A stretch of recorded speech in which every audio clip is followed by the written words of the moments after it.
मैं अपने पापा की शहादत का चुन चुन कर बदला लूंगी, पाकिस्तान का नाम मिटा दूंगी, अपने पिता ही की तरह मैं भी देश सेवा करूंगी। ये कहना महज 11 साल की वर्तिका का है।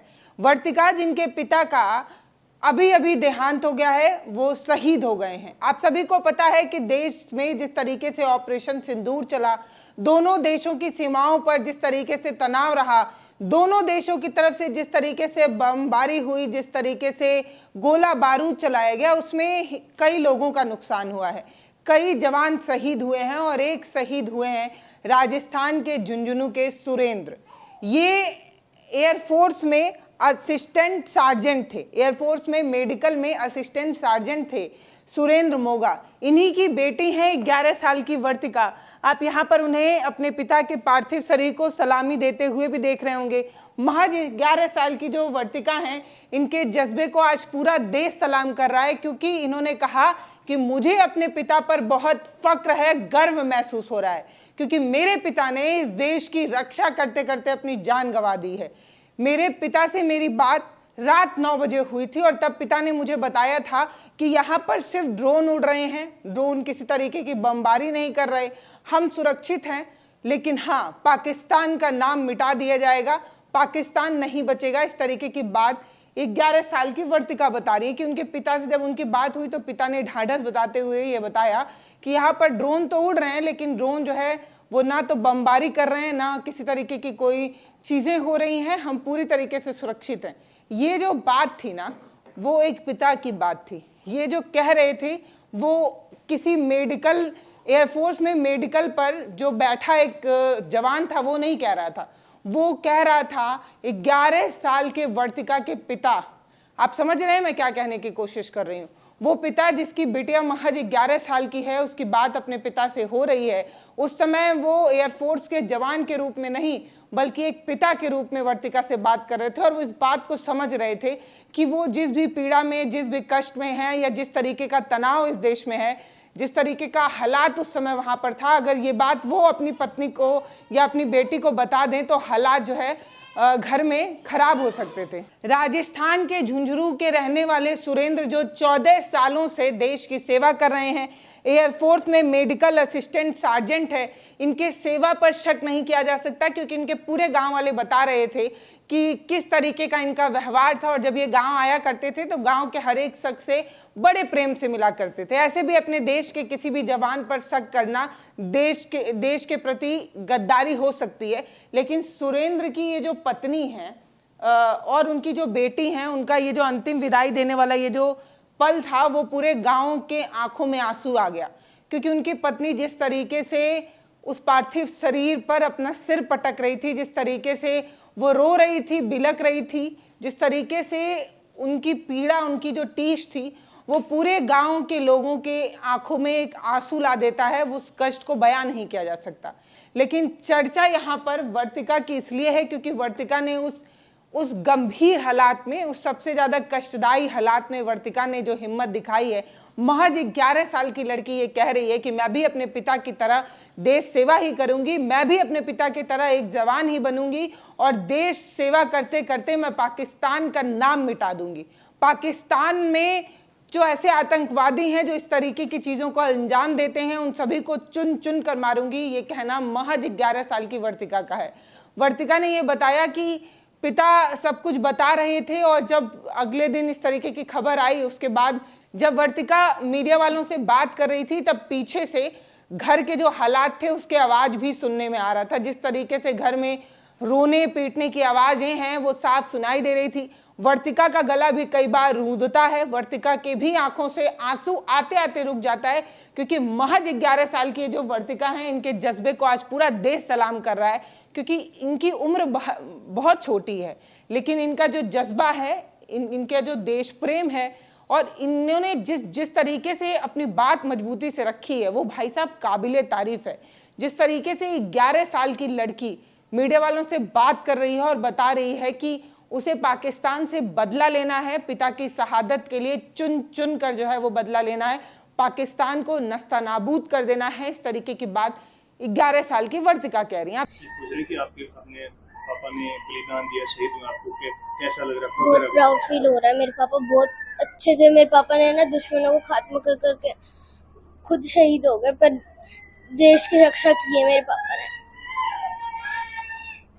अंतिम बार कब बात हुई थी आपके पापा से? रात को 9 बजे। क्या कहा था पापा? पापा ने बोला कि यहाँ पर कुछ नहीं हो रहा, ड्रोन घूम रहे पर हमला नहीं कर रहे, और यहाँ पर है ना मैं सेफ हूँ और कुछ नहीं हो रहा वहाँ पर। जो लगातार आतंकी आ रहे थे उनकी सफाई के लिए सेना लगातार जुटी हुई। सेना के लिए क्या कुछ संदेश एक शहीद की बेटी होने के नाते? कि ना पाकिस्तान का खात्मा करना है, नाम भी नहीं आना चाहिए पाकिस्तान का, पूरा पाकिस्तान खात्मा करना चाहिए। मैं अपने पापा ने शहीदी की है, बड़े होकर आप क्या बनना चाहते हैं? पापा की तरफ फौजी बनना चाहती हूँ। मैं अपने पापा का बदला लूंगी, चुन चुन के बदला लूंगी अपने पापा का। आप सभी को पता है कि किस तरीके से ऑपरेशन सिंदूर हुआ, और इस ऑपरेशन सिंदूर की चर्चा देश ही नहीं पूरे विदेश तक में हुई कि भारत की सेना ने कैसे पाकिस्तान के घर में घुसकर आतंकी ठिकानों को निशाना बनाया। इस बीच कई जगहों पर गोलीबारी हुई। पाकिस्तान की तरफ से जो गोलीबारी हुई, उसी गोलीबारी में हमारे जो वीर जवान हैं वो शहीद हो गए। पाकिस्तान द्वारा जो उधमपुर में गोलाबारी की गई, उसी उधमपुर में जो है रात के वक्त जो हमला हुआ, उस हमले में सुरेंद्र जी की जो है वो मौत हो गई, उनका देहांत हो गया, उनकी शहादत हो गई। 11 साल की वर्तिका ने क्या कुछ कहा है, लाइन को कोट करते हुए आपको बताना चाहती हूँ। उन्होंने कहा कि रात के 9 बजे पापा से फोन पर बात हुई, यहाँ पर कुछ नहीं हो रहा है, केवल ड्रोन उड़ रहा है, वो ड्रोन कोई हमला नहीं कर रहे, हम सब सेफ हैं, यहाँ पर कुछ भी नहीं हो रहा। ये बात पापा ने कही। ये बात पापा ने इसलिए कही क्योंकि एक जवान के अलावा वो एक घर में एक पत्नी के पति हैं, 2 बच्चों के पिता हैं, उन्हें इस बात की जानकारी भी है, और शायद वो इस बात को समझ रहे थे कि अगर उन्होंने उस समय उधमपुर के हालात परिवार वालों को बता दिए होते तो शायद परिवार वाले चैन की नींद ना सो पाते। इसीलिए एक जवान के अलावा वो जो परिवार में अपने पिता और पति की भूमिका में थे, उस भूमिका में उन्होंने परिवार वालों को ढाढ़स बनाकर ये बताया कि यहाँ पर हालात जो है वो काबू हैं। उसके बाद वो कहती हैं कि पाकिस्तान का अब हमें खात्मा करना होगा, पाकिस्तान का नाम मिटा देना होगा, और अब पाकिस्तान का नाम नहीं लिया जाना चाहिए, पाकिस्तान को खत्म कर देना चाहिए, पूरा पाकिस्तान खत्म हो जाएगा। मैं अपने पापा का बदला लूंगी और पापा का बदला मैं चुन चुन कर लूंगी। इस तरीके की बात 11 साल की जो है वो वर्तिका कर रही हैं। मुझे अपने पिता पर प्राउड है, इस तरीके की बात कहते हुए कहती हैं कि मेरे पिता देश सेवा के लिए अपनी जान दे गए, इसीलिए मुझे अपने पिता पर प्राउड फील हो रहा है, मुझे अपने पिता पर गर्व है। ऐसे हालात में जब आपके घर, आपके आंखों के सामने आपके पिता का पार्थिव शरीर रखा हो, अच्छे अच्छे इंसानों का कलेजा फट जाता है। जब आप अपने किसी को खो चुके होते हैं तब आप किसी तरीके की ढाढ़स नहीं बना पाते। जब आपका कोई अपना इस दुनिया को छोड़कर चला जाता है, उसका पार्थिव शरीर आपके सामने हो, तब आप सिर्फ रो सकते हैं, बिलख सकते हैं, आप इस तरीके का हिम्मत तो नहीं दिखा सकते।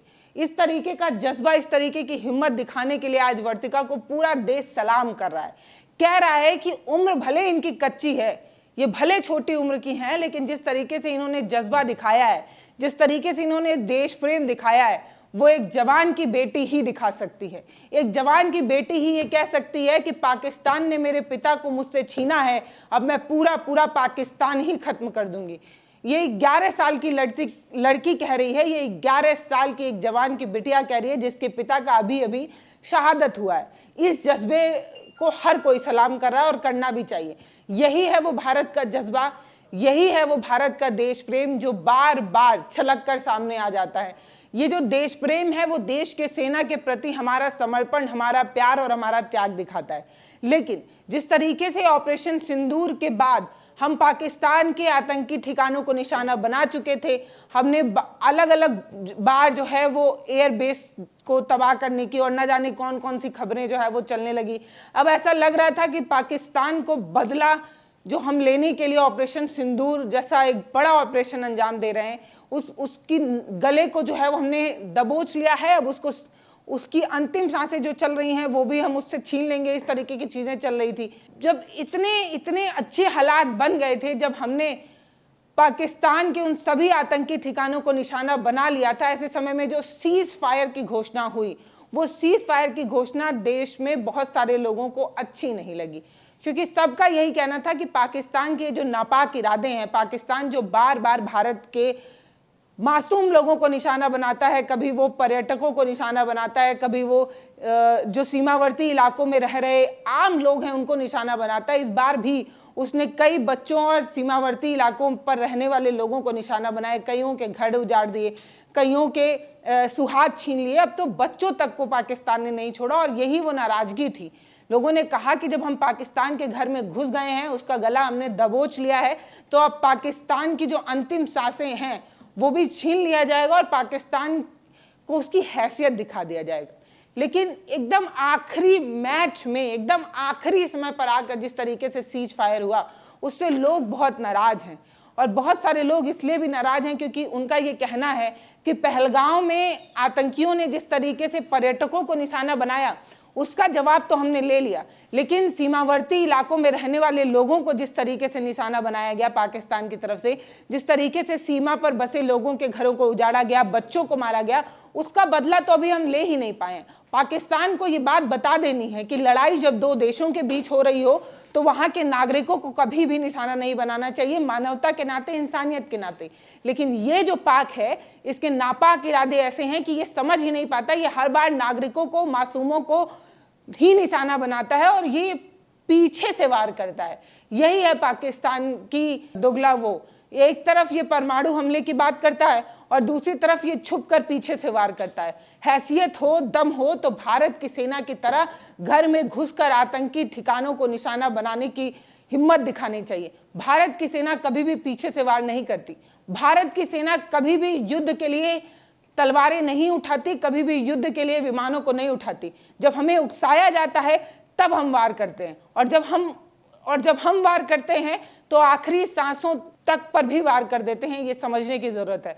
और इसीलिए मुझे लगता है देश के बहुत सारे लोग जो है वो नाराज हो गए थे सीज फायर की घोषणा जब हुई थी तब। सुरेंद्र कुमार मोगा का जब पार्थिव शरीर उनके गांव भेजा गया तब पूरे गांव की आंखें नम थी और भारत के इस बेटे की अंतिम विदाई देने के लिए भारत का और उस गांव का हर एक नागरिक जो है सड़कों पर उतर आया था।